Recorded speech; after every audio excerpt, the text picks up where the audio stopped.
Thundercats, Yeah. ho! Thundercats. Snurf. No! I don't know, Megan. Is this a good idea? No, Snurf is the worst. Yeah. I know, but it's the only one I can do a competent impression of. Lionel, Snurf. Oh my god, now you're both doing it, Jesus. Yeah. Sorry. Pick the most annoying character from Thundercats. Yes. What does Mum-Ra say? By the power of whatever. He uses the word form twice in 2 sentences, which always bugs me. He's very repetitive. Oh, Yeah, that it's Mum-Ra. like change this decaying form into the form of a form who forms your mom. Whatever. I don't know. I literally don't remember anything about Mum-Ra other than him just saying Mum-Ra. Yeah. He definitely, his catchphrase was Mum-Ra, wasn't it? Isn't that what he did when he went from being like, a mummy who was old and decrepit to being like this fucking hot, Jacked mummy? chiseled, fucking jacked mummy who's like, fuck these bandages. I don't need these bandages. Yeah. That's making me think that like a spin-off, product line of Thundercats was like Mum-Ra's workout tape. Just because everybody had a workout tape in the 80s. Yeah. It Wait a was minute. right next to Tybo. Tybo and Jane Fonda. There we go.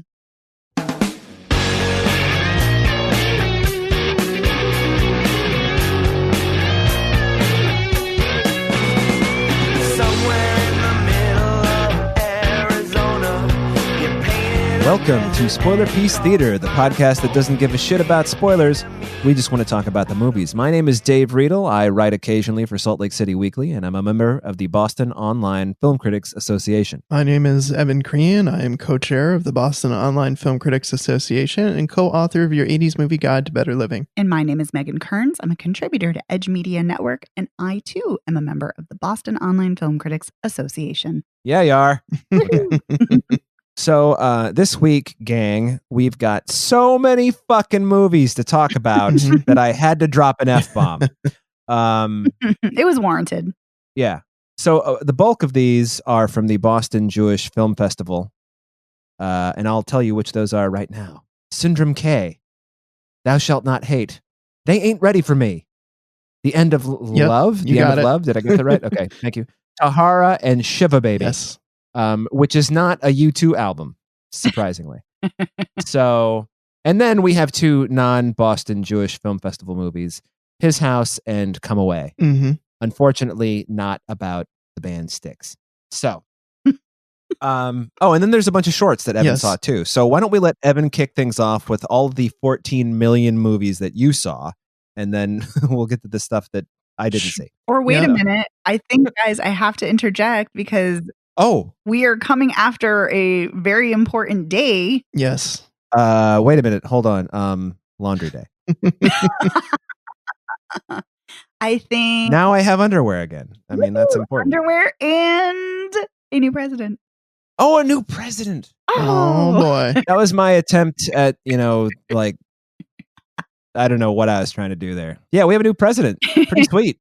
I mean, assuming that nobody burns the country down in the next 70 plus days, yes, we have a new president. Still could happen. Yes. One side is clearly not accepting the result. So. But I'm trying to ride that wave of joy while it lasts. Yeah, we should mention that, as you know, most of the time we record the show on Wednesday. So this is Wednesday, November 11th that we're recording this. So by Friday, who the fuck knows what's going to be going on. But as of this moment, President-elect Joe Biden and Vice President-elect Kamala Harris are getting their transition in order. And the other side of the aisle is kind of like, fuck you. So we'll see what happens. Yes. I do want to say, I'm pretty sure all you fucking people on the right, even Reagan would be like, what the fuck are you doing? And he was an asshole. So there's that. I mean, I didn't know him personally. I'm just judging on, how he let everyone die of AIDS. So that took a dark turn. Yeah, it did. I mean, we're sounding really downtrodden right now, but I feel like Saturday was a pretty good day when we heard the race called. Yes, that's true. Felt like a weight had been lifted that has been sitting there for, I would say, 6 years, because I'm adding around 2 years of campaigning on top of the 4-year term that we've been for sure dealing with this administration and its fuckery. Yeah. And just the 6 years or however long it is, like the increasing up until the election, the 2016 election, where you're like, I think this motherfucker might actually be the president. And then he was. I've never wanted to be more wrong in my life. Oh, I know. There's like last couple of weeks when everyone's just like, oh, Clinton's totally going to get him. Like, is she though? I mean, not the way this country runs. Never underestimate the power of sexism and misogyny. I know. I asked the assholes out there who voted for Donald Trump are like, I just let a black guy talk to me for 8 years. I'm not going to let a woman talk to me for at least 4. That's ridiculous. I'm certain that's how a lot of people voted. So anyway, Joe Biden and Kamala Harris. First woman, first black woman, first Asian American, first immigrant in the White House. This is all a great thing. Pretty cool. I have to say.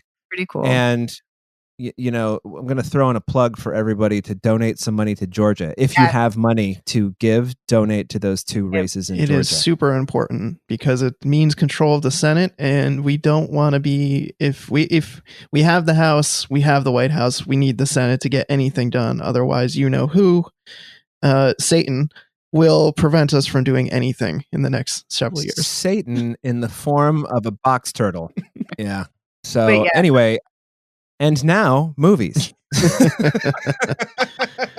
Yeah, we had to get some of that stuff off our collective chests, and I think if you listen to this show regularly, you know where our politics lie. So I don't think any of this comes as a surprise.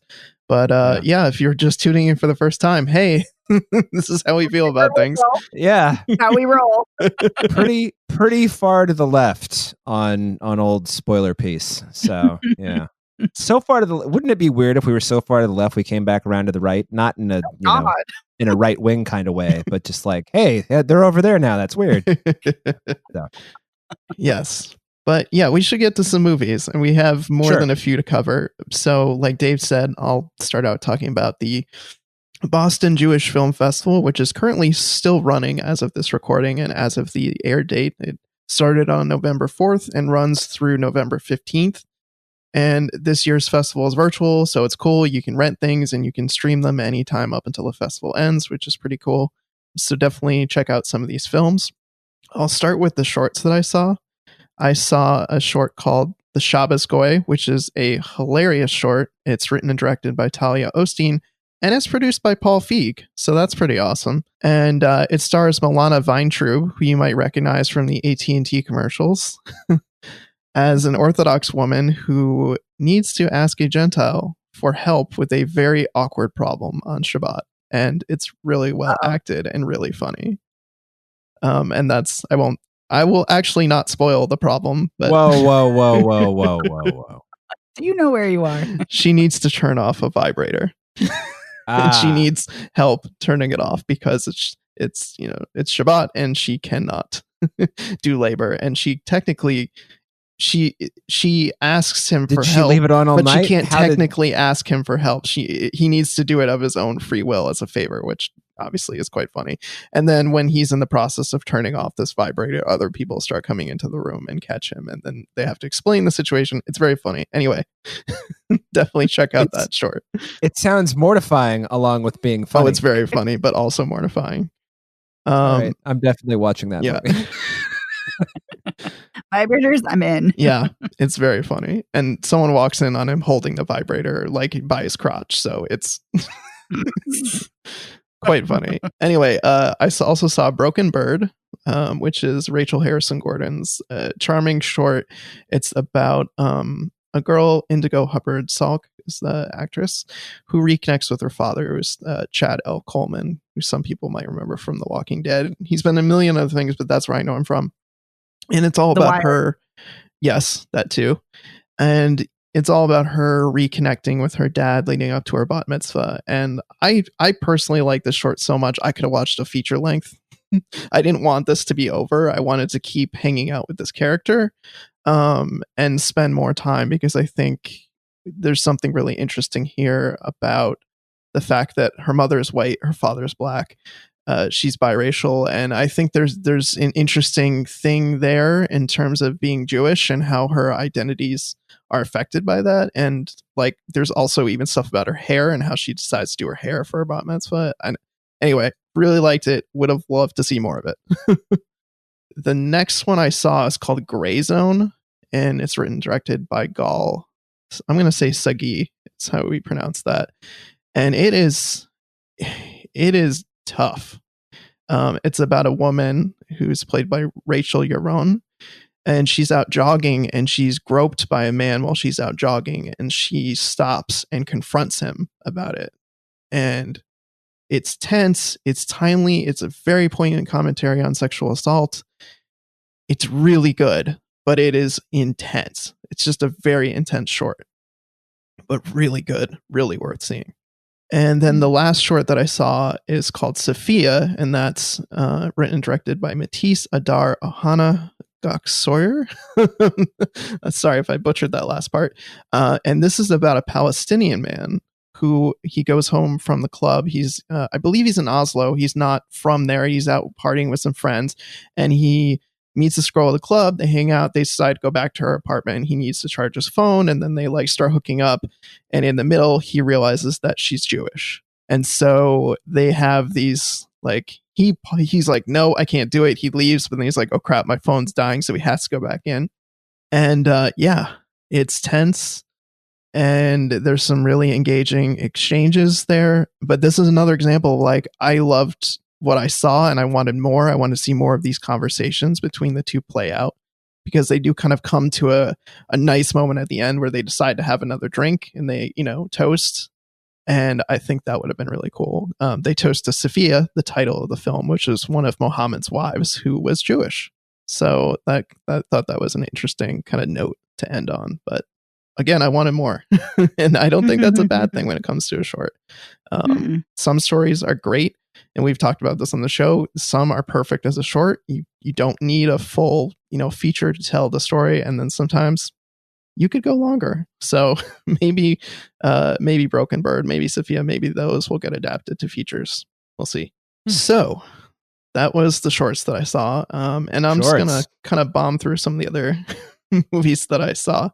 I saw a documentary called They Ain't Ready for Me, which if you saw any of the stuff about the interview I did with Ariana Cohen-Halberstam, who's the artistic director at the festival, that was one of the photos there.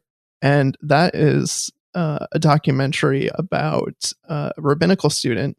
Her name is Tamar Manasseh, and it's a meandering documentary, unfortunately, but it's this really tender portrait of someone who's just incredible. Tamar has started this program called MASK, which is Mothers Against Senseless Killing.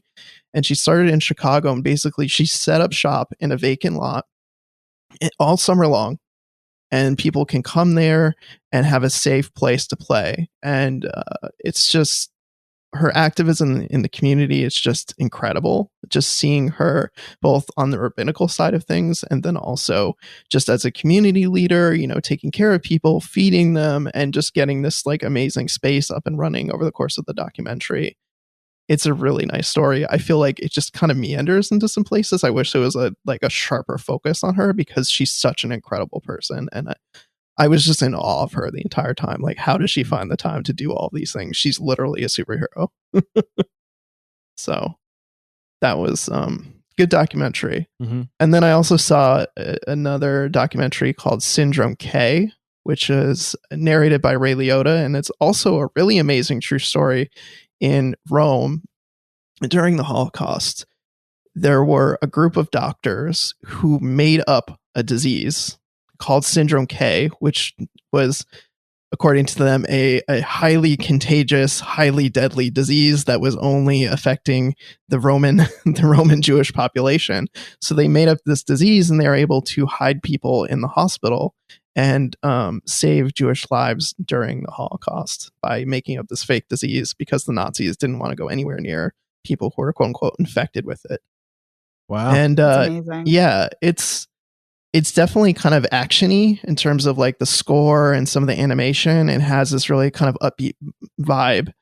But it has some really corny reenactments, and it's just super heavy on talking heads, which I think is a bit of a detriment because it's just so much of people just talking. But it's also weirdly, it's super insightful. Like, you just learn a lot of history of like Rome and the relationship of the papacy to the different, the citizens of Rome and all that. You learn about all this like great underground movement to save Jews in Rome during the Holocaust. I think they said they saved 80% of the Jewish population in Rome, which their total population, I think they said, was around like 13,000 people. So that's, a significant number of people that they were able to save. It's also darkly humorous at times. Like, there's just one anecdote that this guy was telling that just was hilarious. Like, after, the Allies came and retook Rome, there were Jewish people who were pretending to be Catholic clergy. And so he was describing how they like jumped for joy and like peeled off, all of their like robes and things. And were like, I'm Jewish, I'm not Catholic. And I just thought that was amazing. Hilarious story. And then the other one that I saw that was just me was Thou Shalt Not Kill, or sorry, Thou Shalt Not Hate. Whoa, wait a minute. You got a title wrong. I know. I usually do that. This one is intense. It's an intense movie. Our protagonist is a Jewish surgeon in Italy, and he witnesses a hit and run accident, and he goes to try to save the guy, and he realizes that guy's a Nazi. Whoa. And so he ultimately decides not to save the guy and let him die because he's a Nazi. But then he feels guilt and remorse about it. So he kind of like tracks down the guy's daughter and sons, and kind of inserts himself into their lives. And then that creates this whole situation later where he has to decide if he's going to save the son's life. And I won't spoil that, but it's artfully done. I just wish I felt like I got a clearer point to the movie. I just feel like its overall message was not super clear in terms of what it was trying to say. And that was a bummer because I really otherwise liked it quite a bit. Okay. Whew.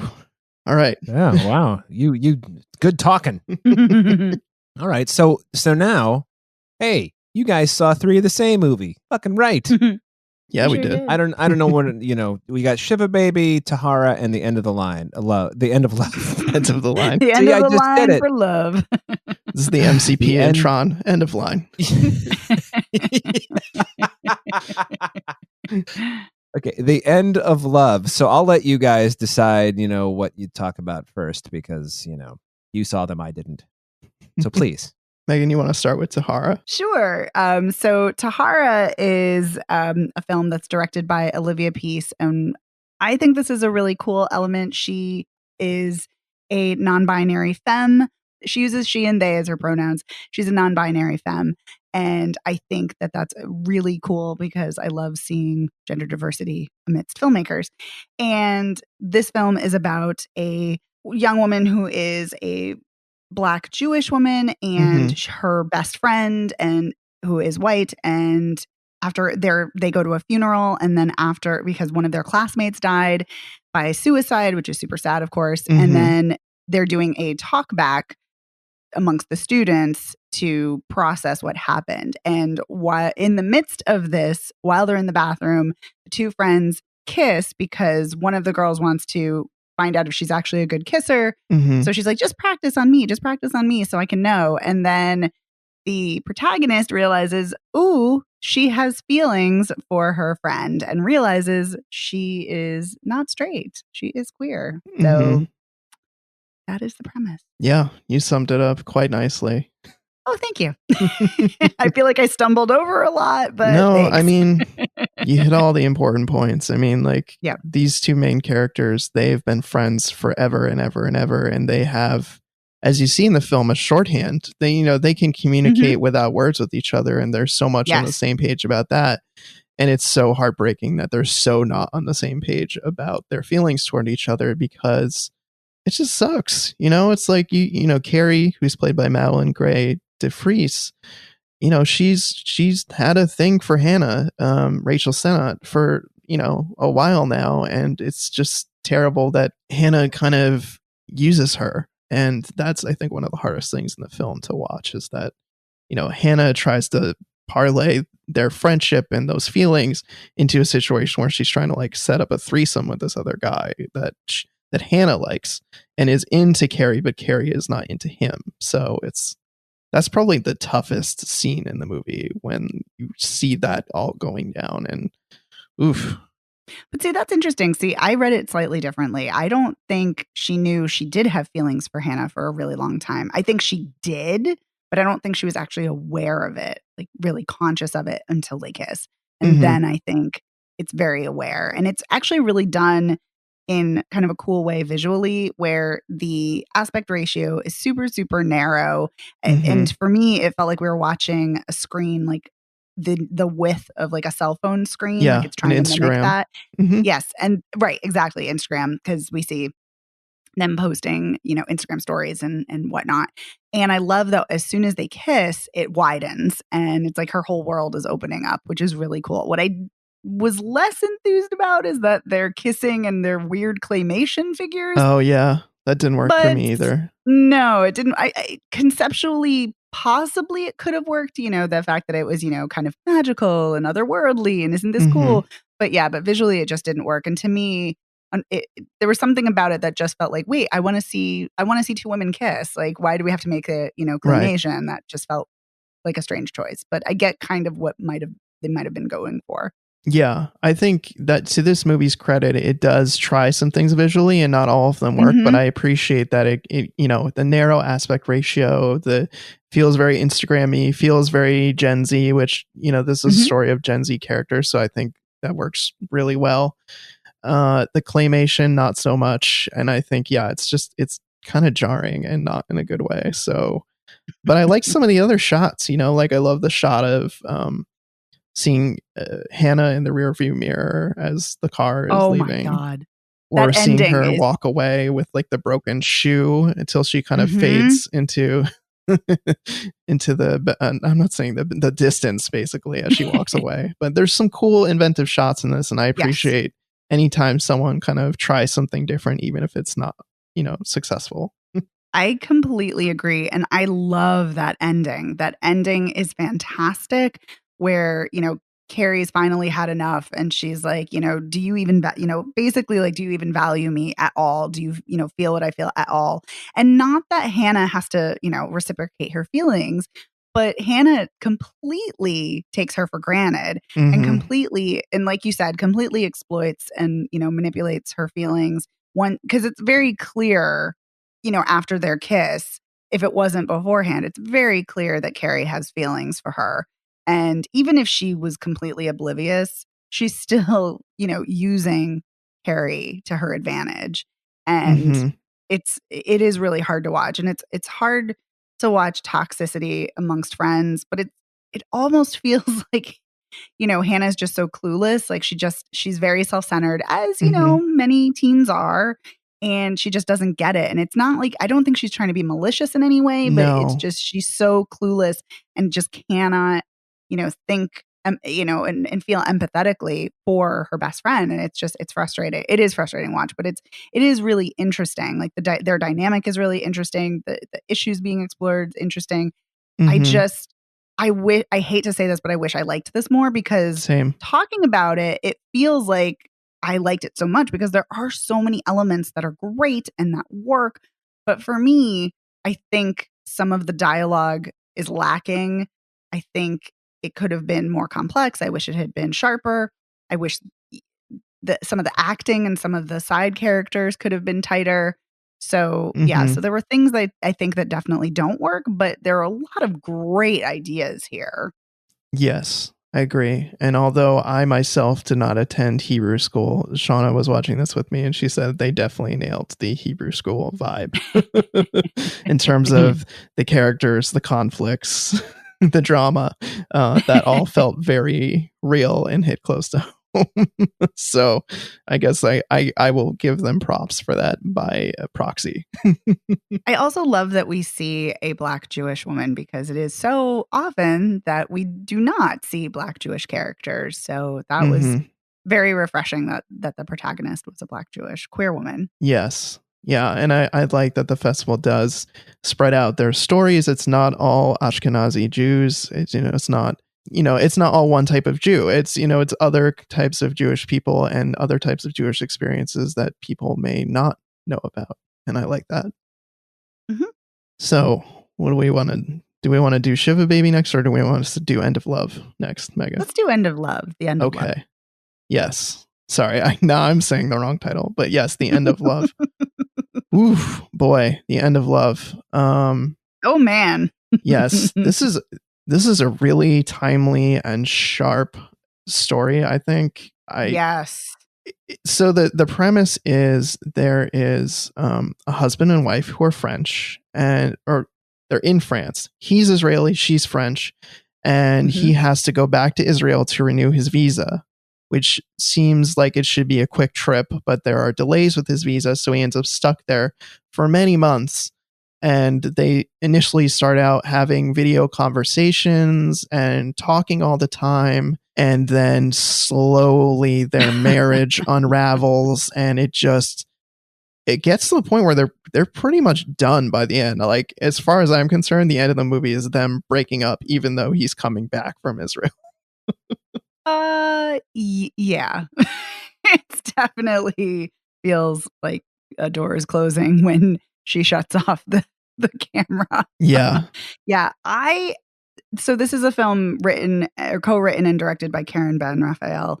And I thought this was so good. I thought the acting was outstanding. The acting by Julie, by Judith Chemla. We also saw her in My Polish Honeymoon last year, and she was great in that. And she's so good in that. Great in this. And I just want to see her in more things because she's so good. But also, the gentleman who plays Yuval Area Worth. Yeah, what's cutting off? Worthalter. Yes, he's great too. They're both so good, and this is such a fantastic script. It's incredibly well acted. It is traversing so much terrain and so many topics that couples have to deal with. And this felt like they're dealing with jealousy from each other. They're dealing with, longing and missing each other. They're dealing with not being able to have sex, because cyber sex just doesn't cut it for most people, and they're debating their lives and childcare and kind of everything. It just runs the gamut. And I love that. And this also hit me particularly hard, partly because, obviously we're in quarantine still, or, in lockdown, or, I am anyway. And, my partner and I hadn't seen each other for months. And then we broke up. So it's like, oh, fuck. In many ways, I felt like I was watching my relationship unfold here. So it hit me in a very, very personal way. And I think it got it very right. I would have liked to have seen a few more explosive fights, because I think that might have been a little more accurate. But other than that, I think it got it very, very well. Like, especially when Julie is she's calling and calling the Skype, and Yuval's he's not answering up for like 5 days. 5 days, right? And then when he finally calls, he's like, what the hell? He's like, you couldn't get in touch with me for an hour, and you call me 25 times, and she's like, it wasn't an hour, it was 5 days, and she's like, don't make me feel crazy, and and so that was such a great exchange, and I think it's so accurate and just so sharply done. My one thing that I wish had been different, or maybe not wish had been different, but I think could have been different, since everything is taking place, like the entire film or almost the entire film is taking place over Skype. I wish they had actually made it look like they were on Skype, kind of the way Searching did, or the way Host did. I would have liked that a lot, and not all the time, but just sometimes. It also would have been nice to see them like on their cell phones or something like that, because the way it's shot, and it's done very well, but the way it's shot, it kind of feels to me like they're in the same room. Like, I know what's happening. I obviously can, tell they're not in the same room just because of what's happening on screen, but it didn't feel that way. It almost felt visually watching like, oh, they're kind of in the same room. It's just the camera's just cutting back and forth, but it's like, oh, no, they're not. So I kind of just wish I had that visually, but that's kind of a minor complaint. Yeah. It's funny that you say that, because I actually liked that they didn't do that. Oh. I liked that they framed it, and you could it felt like you were watching the screen. Like if you were that person talking to them, it felt like that's what you would see in terms of how it was framed. But I liked that they didn't actually show the sky. I dug that they didn't go there. So there you go. That's really funny that we both, I know, right? have different opinions about that. But this movie, though, I feel like it has a lot to say about the role that often men play in relationships with regard to lack of communication, and just, I don't know, just some of the jerky behavior that he does, where he's like, oh, well, you're working all the time, and so I'm mad that we can't cyber all the time, and so I'm going to take that out on you and just be really shitty and tell you I saw my ex today, and or go out and party with people and not pay attention to you, or not have a conversation with you while I'm here smoking this joint with my friends. It's just, I don't know. I feel like in the relationship, she's putting in effort and he's the one that's kind of being the dick the whole time. And so I don't put like any onus on her in terms of things falling apart, because he needles her all the time on stuff. Like he's critiquing her parenting, and that's like the climactic fight, is that she's like, fuck you. She just like walks out of the apartment for a minute and leaves her fucking baby, which is horrifying. Yeah, while he's there watching, trying to talk to the baby and worried about what's going to happen because he's on the other side. But he just does all these jerky things. I was worried what was going to happen. Oh, me too. Me too, especially with that open window. The way he kept saying, don't leave that window open because the kid's going to fall out. Good God. Yeah. But see, it's interesting because I do think he was an asshole in many, many ways. And, and not that one person has to be the asshole, in a relationship, because quite often that's not the case. It's both not. People unraveling a relationship. But I do think, and I think to the actor's testament, I think it's a testament to his acting abilities. I kind of felt bad for him, and not the way he was speaking to her, not at all. But I kind of felt bad because I thought like, okay, he's in another country. He's stuck. There's nothing he can do in this moment. Like he can do things in the long run. He can't do anything in this moment. He can't see his baby. He can't see his wife. It's not like he's like some deadbeat dad who's, refusing to see his kid or refusing to pay. But then I stopped feeling bad for him when he starts saying like, well, we lived in France because that's what you wanted. And she's like, no, we decided this together. What are you talking about? And, and there was also something really interesting happening where he kept dismissing her, and his friend kept dismissing her when she said because they kept saying, well, why don't you come to Israel? Why don't you come here? And she's like, I don't feel safe doing so because of all the attacks.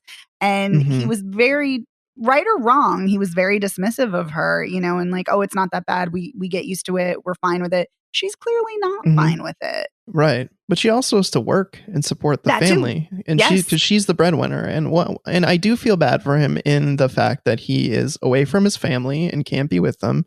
And he also feels like he doesn't have any career prospects as a photographer. He's not really able to get any work. So I could see how that would weigh on a person. But I think getting back to what I was saying earlier about communication, communicate this, say these things and have that conversation, because, couples make decisions about where they live, and they can reevaluate those decisions if they're not working for, one partner. Like they can have a conversation. Like he could have, when he gets his visa renewed and he doesn't tell her and he just stays there for longer. And he could have come back and said, look, I'm going to come back for a week. Let's hang out. Let's talk. And let's see if we can figure something out to make this more equitable. But no, he stays in Israel and is just like a dick to her the whole time. It was very frustrating watching. But oh my God, that final scene. Woohoo. It's intense. It's intense. It's really well done. And I think this movie also has some tricks that it tries visually that I appreciate. Like the scene where she's hanging out the window smoking a cigarette and we're looking up at her while she's smoking the cigarette from outside the window. I dug little touches like that in this movie where they thought outside the box. Or like when she's sleeping and the Skype call's ringing and you see, it's almost like you're seeing her double because you're seeing her in the mirror. But but for a minute I was like, oh, is it a split screen of the both of them? And it's like, oh no, it's just her. Like, yeah, it's just like, it was a small thing, but it was something I really liked. Yeah. But yeah, I liked this tremendously. I thought this was incredibly well done. It's great. It's a great movie, but boy, rough to watch. Yeah. Yeah. But it's also, so one other thing I wanted to say about it is that it's really interesting because, you know, there are always these debates about whether technology brings us closer or whether it's a barrier keeping us apart. And it is really interesting thinking about when you're apart, you think about, oh, technology, you know, it's, you know, we can do these, you know, Skype calls or FaceTime or whatever, you know, to stay in touch. And you really can't sustain a relationship that way for very long. And they're doing this for, you know, who knows how many months. And I also want to just bring up one of the most heartbreaking scenes with Lorna, the caretaker of her grandfather-in-law, and how Lorna is Nepalese and she's been away from her kids for 5 years so she can make money. Like, good God. Yeah. I'm glad you brought that up because I respect the hell out of this movie for going there, because I'm glad that they show that, because other people do have it harder. And the thing is, it's only an hour time difference between Paris and Israel, or Tel Aviv, I think is where he's staying in Israel. It's only an hour time difference. But yeah, technology really does in some ways bring us together. But I think in this movie, it pushes them further apart. And I think some of that boils down to communication. Like, they could plan some of this and call each other, not just call each other out of the blue and say, hey, text, hey, are you around? Yeah. Is this a good time to talk? Okay, let's talk. So then that way we're not, you know, getting pissed off at each other all the time for calling when the other person's busy or it's not, you know, anyway, that's just now I'm getting into minutia, but yeah, I agree. I'm glad you brought up the point about the Nepalese caretaker, because I loved that the movie included that. Yeah, it was a great scene. Really important to address. Cool. Should we move on to Shiva Baby? Yes. Yeah. I see. This was my favorite, I think, of the bunch that I watched, even though I really liked The End of Love quite a bit. Funny enough, Shiva Baby actually stars Rachel Sennott, who is in Tahara as the shitty friend, let's just say. So this is that she goes to a funeral. She goes to a Shiva with her parents, who are quite hilarious, I have to say. Oh my God. Both parents, they cracked me up. Holly Draper is amazing in and this. Fred Melamed, who's also very funny. So she goes with her parents to this Shiva, and it's the worst. It's the most awkward situation ever. So first she doesn't know who's died.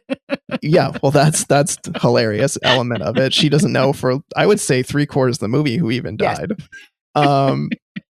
But she runs into this guy who is her sugar daddy. Like, this is an actual arrangement, like a financial arrangement, who she's with him at the beginning of the movie, and then gets a call and she has to go to the Shiva. Turns out he's there and knows her family, which is super awkward. And guess what? He's married and has a newborn. So yeah, so there's that. And then there's Maya, who's played by Molly Gordon, who is her ex. And so, yeah, there's her ex, and then this guy who she's been, you know, hooking up with. Turns out, shit, he's been lying to her about all this stuff. But still, he gets shitty with her and tries to get mad about her not telling him the truth. It's like, dude, she's under no obligation to tell you the truth about anything about herself in this arrangement. So fuck you. Yeah, I don't think it's the same to be like, oh, hey, you might know my parents, than, hey, I'm married with a baby. Like, it's so not the same thing. Yeah, like, he gets mad at her because she says that she's a law student, and that's not the case. And she's kind of has a more amorphous career path that she's still figuring out. But there's so many awkward situations in this. God. And the movie it's hilarious, but it also takes on this, like, horror movie vibe that I'm so about, with like the lighting, the editing, the music. The score is just like so horror movie-esque. And it just feels like the walls are closing in for like so much of the movie. And also in situations where she's standing between people having conversations. And like squished, and like she can't, she's like, it's claustrophobic, and it's wildly uncomfortable. I'm not always the biggest fan of awkward comedies, but this is absolutely fantastic in how it's so well executed. I love that you mentioned the horror elements, because that's my favorite thing about this film. I love it so much. And Polly Draper's amazing. I love that the main character is a bisexual woman. That's Mhm. great. Yes. I do have to say, so I have some mixed feelings about her as a protagonist. So I love that she's bi, and that's very clear. I Mhm. also love that her mother to someone is like, oh, well, that was just an experimental phase. And she's like, Mom, I'm bi. It's not a phase. I was Yeah. like, yay, that's great. I love that. What I will say, though, that I kind of had an issue with is that in it, and I'm kind of torn about this, and I'll tell you why. So I kind of had an issue that she is so flaky with whom she's hooking up with. Like 1 minute she wants to be with the sugar daddy guy. Mhm. Then when he doesn't want her to give him a blowjob in the bathroom at the Shiva, she's like trying to make out with, Maya, her ex. And then she, Mhm. and she's kind of flip-flopping. And that to me as a bi woman feels irritating and part of it is Yeah. only because we don't get enough bi representation and we need Mhm. more, of course, but part of it is really irritating because it perpetuates this notion that bi people are, they can't commit, they're fickle, Right. they're not into monogamy, and Mhm. they can't decide, they're greedy, all of these horrific biphobic stereotypes. And the thing of it is that, so I was irritated, but at the same time, she's like a compulsive pathological liar. Right. So it kind of fits her character that she wouldn't really know what she's doing. So I'm like, on the one hand, it fits completely character-wise, but on the other hand, I'm annoyed by the tropes it's perpetuating. So I was kind of grappling with it. But overall, I thought this was a fantastic film and thought it was great and hilarious and loved the awkwardness of it. And loved the acting and the writing and all of it. And I love that the entire film takes place at a Shiva, except for the very beginning. I thought that was great. So great. Agreed. Such a well-contained film. And it's done really well. And the cinematography is great. And the way it explores the space is really great. Just really, really, really well done. Mm-hmm. Agreed on all counts. I agree with you on the bi factor in terms of, it's weird because it does reinforce a lot of these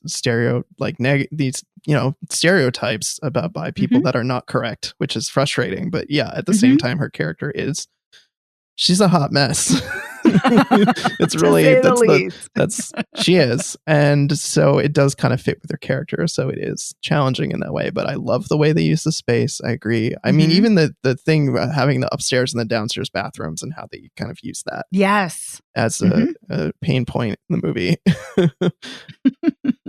Or the car when they're leaving and all cramming in, and I was so uncomfortable. Just about to get to that. I think the culmination of the film is that everyone gets into her parents' van. So the sugar daddy and his wife and baby, and I forget the other woman that they're taking with them, but like the ex Maya and her mom, and then just some other woman, I forget how she's related, but they all cram into this like 90s model van together, and it's so awkward and so amazing and just like the perfect way to end this movie. It really, really is. It's good. It makes even the cringiest Office episode seem tame by comparison. Oh, good God, yes. Even the Office dinner party episode. Yep, Scott's Tots. This is cringier. Believe it or not. Oh, Phyllis's wedding. This is cringier. Yikes. Yeah, it's good stuff. Anyway, so that was the Boston Jewish Film Festival, and it was awesome. So many good films, and I only saw 3 of them, but the others sounded so good that you talked about, Evan. They always bring it with the festival. There's lots of amazing films, and I never get a chance to see every single one of them, but I'm never disappointed by the lineup. I always see like a bunch of really great movies. Well, sweet. Sweet. Yeah. Okay, great. So finally, can I talk? Jesus. No. Sorry. It's all right. I didn't see many movies this week, except for 1/3 of the next one. Come Away, which is a movie, and it's got this conceit. I don't like this. Megan and I were talking about it off mic, and You don't say. The whole idea that you take characters created by somebody else and you create a new in air quotes story with them. In this case, there's some Peter Pan and some Alice in Wonderland thrown together in a movie directed by Brenda Chapman, who Brave could have been so good, but it wasn't. Anyway. See, I liked Brave, but anyway. Well, I liked some of Brave, and then it took that left turn where I was like, Yeah. No, I get that. Yeah. So, okay. I don't even know how to begin to describe this because I only saw a third of it. So, Megan, why don't you describe it? So basically, this film is kind of a woohoo. What if Alice in Wonderland and Peter Pan were brother and sister? And what if this was a look at, a kind of sort of prequel to before they go off on their adventures? And that's basically the premise of the film. And this has got a stacked cast. It's got David Oyelowo, Angelina Jolie, Gugu Mbatha-Raw, Michael Caine, Derek Jacobi. There are so many great actors in this. And yeah, we'll get to that in a moment. Yeah, but I'm just going to go and say, if you're going to cast David Oyelowo and make him dull, you make me really mad. Well, yeah. So the film, even though there are these amazing actors in the film really is told from the perspective of the three children. So Peter Pan, essentially, he's not called three Peter Pan. Children. Don't you mean two children? Well, I'm getting to that. Oh, okay. Shit. So Angelina Jolie and David Oyelowo are parents, Jack and Rose, and they are parents to these three children. And unfortunately, so they all play together. They live in England in the 1800s. They all have, they have tea parties. They have pirate fights. They use their imaginations. They're having a grand old time. And David, the oldest of the children, is a great student, and he's really kind, and he, plays with his brother and sister. And then, oops, he dies. And then he dies in the dumbest movie accident that's ever been on screen. In just this fucking and it's shot in a way that at first you're not quite sure what you saw. And then, they cut back to it and you're like, oh yeah, he was electrocuted. Awesome. Oh, is that what happened? I see. I didn't even know that. And I watched the film. Yeah, it's like he jumps into the water and he's got, whatever he's using as a sword. And then there's the lightning crash. Oh, and then he's dead. Yes. And so the next scene is the little brother whose name I guess is Peter Pan, and standing over his brother's closed casket. And I was like, nope. And we're done. And scene.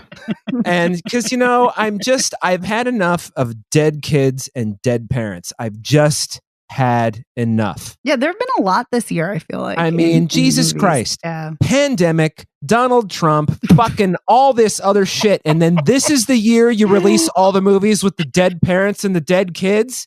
Go fuck yourself. And if you're going to kill a child, at least make it mean something other than, oh, now Peter Pan and Alice have to go. Fuck you. Next. Well, all right then. Well, I don't even want to know what happened next. First of all, seriously, in the first 30 minutes, Evan, nothing happens in this movie. Duckface from Four Weddings and a Funeral is like, oh, we're going to take one of the boys and send him to private school, blah, blah. And then they don't like that. And then they're all playing with fucking swords. And then he gets electrocuted. And Angelina Jolie's just looking like, oh, my hair is curly in this movie. It's like, what? David Oyelowo's making boats, but they're toy boats. Model boats. And he's they're model boats. And he's just kind of brooding all the time. He's like, oh, you're going to take my child and put him in private school. Yes, that's what we're going to do. He's your kid. Don't fucking send him to private school. Jesus. I know it's the 19th century, but come on. Holy shit. So even before the older brother gets electrocuted to death, I was not on board with this motherfucker. So, so Megan, would you like to take over? Because that's the limit of that's as much as I can do. I don't know if I can live up to that vivaciousness. I didn't realize I hated it that much. Wow. It was amazing.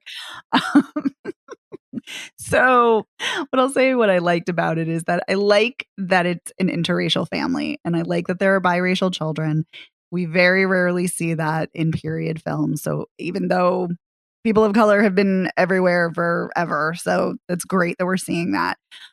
And like I said, I love that this is a great cast. Unfortunately, because the perspective of the film is told predominantly through the children, especially the two children after the death of their brother, they're unfortunately not good actors. And so for me, if you're going to, follow characters for most of the film, they have to be really good actors, and they're just unfortunately not. So that's a big problem. Womp womp. Womp womp. So, I also, I do really like that the film uses fantasy to kind of an imagination to explore the themes of child death and trauma and grief. Yeah, I love it when we explore child death with like magic. Okay, well, No, some of us do. So I'm just no. anyway, I actually really like that that's an exploration of that and why, like coping mechanisms for dealing with grief. And that's how I saw it. And interestingly, the screenwriter in the press notes for the film, she said that she was inspired in part by Pan's Labyrinth. But unfortunately, I would say this is wildly different and not as good as Pan's Labyrinth, sadly. This needed a lot of better acting. It needed sharper writing. It needed way more character development, better dialogue. But it is a really pretty film to look at. And there are a fuck ton of nods and allusions and Easter eggs to Peter Pan and to Alice in Wonderland. And some of them are very obvious, like Alice has a white stuffed rabbit. And then Peter puts a, pocket watch in its coat, just like the white rabbit from Alice in Wonderland. There are some elements that kind of mix in kind of a magical realism kind of way. They mix fantasy with reality. And I like those flourishes, but I just wish that the film had been kind of more complex and deeper if it is going to tackle Dave's favorite topic, child death. Yeah. But yeah, this just needed a lot more. But it is very pretty to look at. I will say that. I'll go It was along with lit that well. too. It is. It's shot well. The house they live in feels very like a cute little cottage. I liked that. There's some beautiful costumes. So yeah, it's very pretty to look at. But stay away because dead children. So well, wait, one more thing I just wanted to say is that if you're going to have all these amazing actors and stack the cast, have them do shit. Like, broke that topic, Dave. Like, what are you having them all do in this film if you're not really having them do anything? I know the movie opens up with Gugu, and I was like, yeah, Gugu, because I'm a fan. And then she just disappears, except you can hear her disembodied voice, and you're like, whoa. What the fuck is this? Why isn't she the star of this movie? And then you're like, oh, it's about the kids. Okay. Unfortunately. Yeah.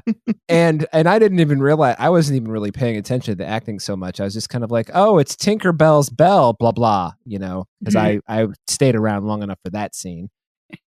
Yeah. Just a waste of time. So the last movie of the night is His House. Also not part of the Boston Jewish Film Festival, but you guys both saw it. Yes. You all. His house in the middle of his street. Yeah. His House it's on Netflix, and fuck, man. This movie scared me. Legit scared me as a horror movie. Really? Yes.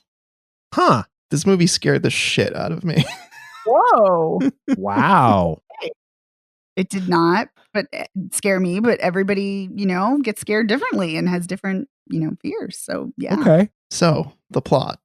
It's about a refugee couple who has fled from southern Sudan, and they are in England, and they are, I guess, Megan, they kind of describe it as like basically like being paroled, right? Like they're given a place to live on a probationary basis. Yes. Until they can like actually process their paperwork or whatever it is for them to be like officially stamped as refugees and allowed to stay in England.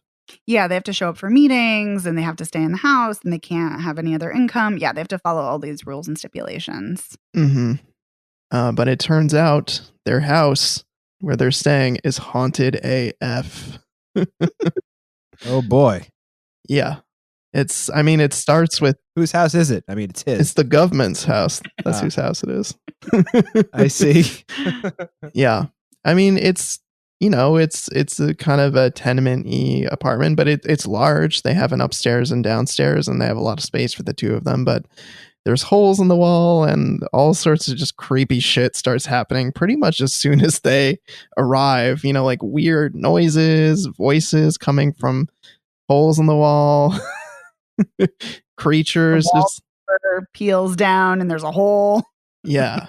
Some creepy fucking shit. I don't know. It scared me. And I think part of what scared me is there'll be moments, Dave, where like you'll be looking at one thing that's scaring you and then something will show up behind the character at the same time. So when they turn around, or sometimes they turn around and it's not there, but as the audience, we've seen that they're surrounded on all sides by ghosts and all kinds of other scary things. And to me, just the relentlessness of that, you know, that kind of horror is what just scared the crap out of me.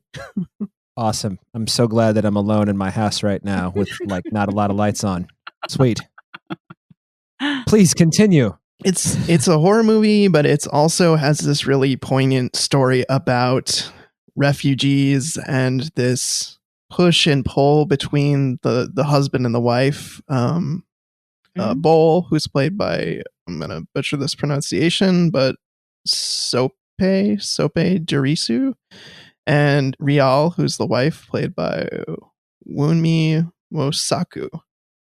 And so there's a push and pull. Like the husband, he really wants to be there and he wants to settle in and assimilate and be part of the British culture and like really throw himself into it.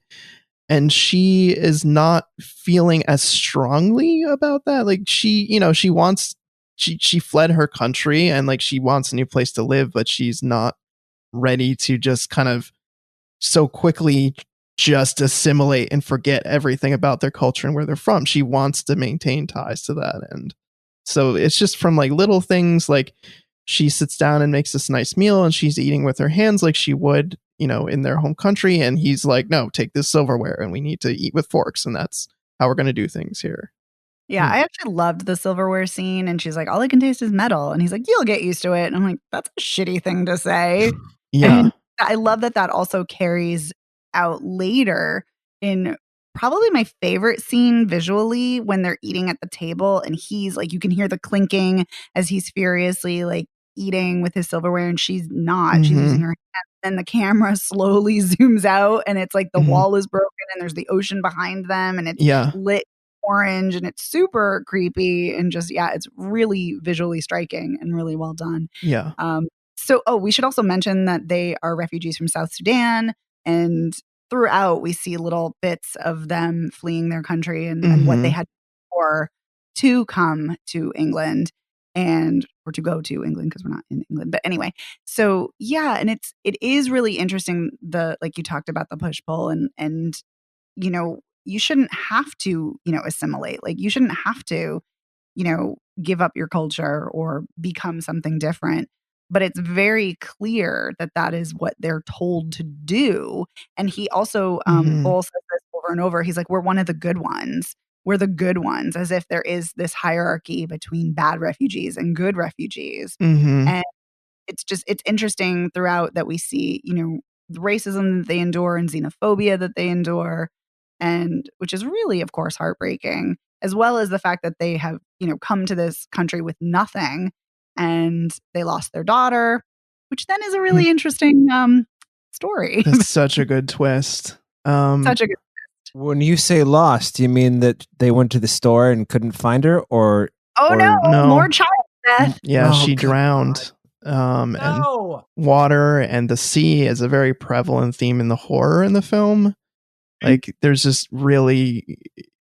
scene where he's pulling rope out of the wall and it's got seaweed attached to it. And then like a hand, like her doll is attached to the rope and this hand comes out and snatches the doll and pulls it back into the wall. Yeah. Water is such a prevalent theme. And like you're saying, Megan, there's just some striking moments of racism. Like when he goes to the store to buy clothes and there's the security guard who immediately zones in on him and is just watching him like a hawk. There's the scene where she decides to go out by herself and she's walking, trying to find, you know, a store or something. I don't remember where she's trying to go, but she gets lost in this housing project, which is literally a maze. Like she is caught in this maze and she doesn't know where she's going, and it's terrifying to watch her in this place because she doesn't know where she is. She doesn't know if any of these people are friendly. Turns out they're not. She meets these teenage kids who are all they're black as well, but they make fun of her accent. They tell her to go back to Africa. It's heartbreaking to see that stuff. But weirdly, there was a time where I got faked out, where there was some guy who comes out of the church and he's like, "Oi, are you one of them refugees?" And he's like, "Yeah." And he's like, "I got something for you." And I'm like, "Oh shit, he's going to be terrible." No, he just gives him a like a box full of supplies and things and invites him in to like watch soccer on the TV and drink. Wow. But I was going to say, we actually didn't talk about the twist. Yes. You mentioned about the child, but the daughter, but we didn't actually talk about the twist. Yes, we should. We should talk about the which is one of the most gutting and wrenching scenes. We find out that the daughter is not their daughter. It was some other girl that Bull just decided to grab so he could get on the bus to get out of town and out of the country. Yeah. And her mother didn't get on the bus and ran screaming after the bus, and we presume died from, being shot by, whoever was coming through town, just mowing people down with, machine guns. It's horrible. Oh my God. Yeah. So is the daughter, or the not daughter, I guess, the reason for the haunting, or is there just all kinds of reasons? It has a really cool connection to their folklore, and there's a story that she remembers about a man who was building a house, and he did whatever it took to build the house, which includes stealing from this witch. And because the man stole from the witch, he had the witch like became part of his dwelling and like would not release his hold. So it's kind of like that, like the fact that they stole this girl is the reason for the haunting, and the demon or the witch is demanding blood in return. So it's just that's the reason. And she is one of the spirits that they see in the house, and for a while she's wearing this super creepy mask and is like climbing around. Oh my God, ugh, my skin's crawling just thinking about it. My skin's crawling and I haven't even seen the fucking thing. Good Lord. Yeah, I mean, the fact that we see so many ghosts, and then at the end we see all the ghosts and we see the little girl again, and it just it really reminded me, and they're very tonally different and they're very different stories, but it very much reminded me of Atlantics and how that is very much a ghost story. It's also about people who, I mean, granted, that's about workers being exploited, but this is about refugees. And so it's just interesting that there's, this parallel happening between the two films about ghosts and, people being exploited or, oppressed and disenfranchised. But it is, I don't want to say interesting, but like it's a little bit on the nose when Bull says at the end to Matt Smith, who is also in the film as like the social worker, and he says, because he says to him that the house is haunted, so he wants to move out, but he can't move out because they're stuck there because of the government. And so Matt Smith says, at the end, he's like, "So what happened to the ghosts?" And he's like, "Oh," he's like, "We all killed them." and which is kind of funny. But then he says, "Your ghosts, they never leave you; they follow you," which is on the nose, very true, and it is clearly the message, of this film is that you can't outrun your ghosts, you can't outrun your past. But I think it's explored in a really, really compelling way, in a really haunting way in this haunted house story. Nice pun. But yeah, this was I have to say, the two lead actors are so good in this. Yes. They were outstanding. Really good. Yeah, I could not stop watching them. Like I was just like, what are they going to do now? Where are they going? Like I was really, really taken by them and how good they were. And this is a really great film. And it's really tight too. It is. It's an hour and a half straight up, and I like that and respect that about it, that it's able to tell kind of a sprawling story in that amount of time, with all of the elements of them being refugees, and then the psychological elements when they're kind of like, I would say, transported back to their country, and you're seeing, them fleeing, and you're seeing all of that stuff again, not realizing kind of where it's leading with the twist of how they stole that girl. Oh my God, that's heartbreaking. Yeah. It's wrenching. Jeez. Wow. See it. Yeah, Don't if you're not into child death. well, yeah. I mean, this is, you're going to go with horror movies, child death as a reason for haunting. I will accept that if the movie is done well. I will not accept child drowns or is electrocuted in the fucking thing because they're like, hey, Peter Pan. Okay, so. Well, then that is Spoiler Piece Theater. Oh my God, that's a lot of movies. Yeah. We got through a lot.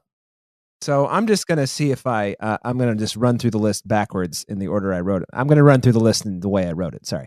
Come Away. I think I'd say pass. Yeah, it's fine if you see it, but I don't think you need to. Sounds like we're all on board. Well, I'm not because I didn't see it, but I theoretically am on board with His House. And you guys are like, yes. Hell yeah. Yes, Yeah. definitely. You're all about Shiva Baby. Yep. Yes, Tahara. Yeah. sure. Okay. Got some The issues end. for sure. Okay. The End of Love. Yes. Mm-hmm. Okay, Evan, here's the speed round. Go, Okay. go. They ain't ready for me. Yes. Thou Shalt Not Hate. Yes. Syndrome K. Maybe. And I don't remember the names of all the shorts, so if you want to give that a go. Sure. Shabbos Goy. The Shabbos Goy. Yeah, definitely see that. Broken Bird, see it. Gray Zone, absolutely see it. And Sophia, see it. All those shorts were just fantastic. Wow. And normally we would tell you where to see all of these, but because these were film festivals, presumably they will be on VOD soon. I mean, the Boston Jewish Film Festival stuff you can see now until Correct. What is it? Yeah, until 15th? the 15th. Yeah, you can go to bostonjfilm.org and check out the Boston Jewish Film Festival there. And yeah, you can get tickets to these things and see them, stream them. Yeah, and Come Away, or not Come Away, sorry. His House is obviously on Netflix. Mm-hmm. And Come Away. That is, where is that? I think that is coming out video on demand today, Friday. So don't forget to check out our Patreon, gang, and you can hear us talking about the movie Der Samurai, which is a patron's choice this month. And we're very glad that this patron chose it, although you just listen and see what we thought. So we want to say thank you, first and foremost, to our editor, Otto Clammer. Thank you for editing the show. I'm so glad that I don't have to edit the show, and I'm pretty sure Evan feels the same way. Yes. Very appreciative, Otto. Where you can get the podcast? Anywhere. Anywhere you get podcasts, you can find this podcast. Or you can find us on our website, spoilerpiece.com. You can find us on the social medias, Spoiler Piece Theater on Space. Good Lord. Spoiler Piece Theater on Facebook. I almost said Spacebook. That sounds like a cool platform, but it's not real. At Spoiler Piece on Twittergram. Twittergram. Twitter, Instagram, and Letterboxd. I didn't even do that on purpose. It's just late at night. You can email us, spoilerpiece@gmail.com, if you want to get in touch with us for any reason whatsoever. Tell us that, hey, no, actually Come Away was amazing. Or, whatever. Or you can give us a call at 862-21-PEACE. Leave us a voicemail. Tell us what you thought of His House and all the movies at the Boston Jewish Film Festival and Come Away, or anything else that you want to talk about. And we would be happy to listen to it and perhaps put your voicemail on the show. If you like the show, please rate and review us by going to ratethispodcast.com/spoilerpiece. And if you really, really like the show, please consider joining our Patreon. Like I said earlier, this week we watched a patron's choice, Der Samurai. And we'd also like to thank our patrons because they are so lovely. We would, and they are. So we want to give a huge thank you to Bill Scahan, Bob Chipman, Charles Nash, Chris Wilkinson, Davida Margolin, Deirdre Crimmins, Elisa, Christopher Jensen, Max Coville, Mike, Lord of the Sith, Rory Glynn, Sean Pensionar, Shauna Harris, Shelley M. McCaskill, Shona Glasgow, and Zach Pigeon. Thank you so much, patrons. Thanks, Thank you, patrons. And that is the end of the show. My name is Dave Riedel. I write sometimes for Salt Lake City Weekly. I'm a member of the Boston Online Film Critics Association. And if you care to follow me on the social medias, I'm Dave Sees Movies on Twitter, Instagram, and Letterboxd. My name is Evan Crean. I'm co-chair of the Boston Online Film Critics Association and co-author of your 80s Movie Guide to Better Living. You can follow me on Twitter and on Letterboxd and Instagram as Real Recon. And my name is Megan Kearns. I'm a contributor to Edge Media Network. I too am a member of BAFTA, and you can follow me on Twitter at Opinioness World and on Instagram and Letterboxd as The Opinioness. And we will see you next week. Congratulations, Joe and Kamala. Yay! Yay. Bye. Bye.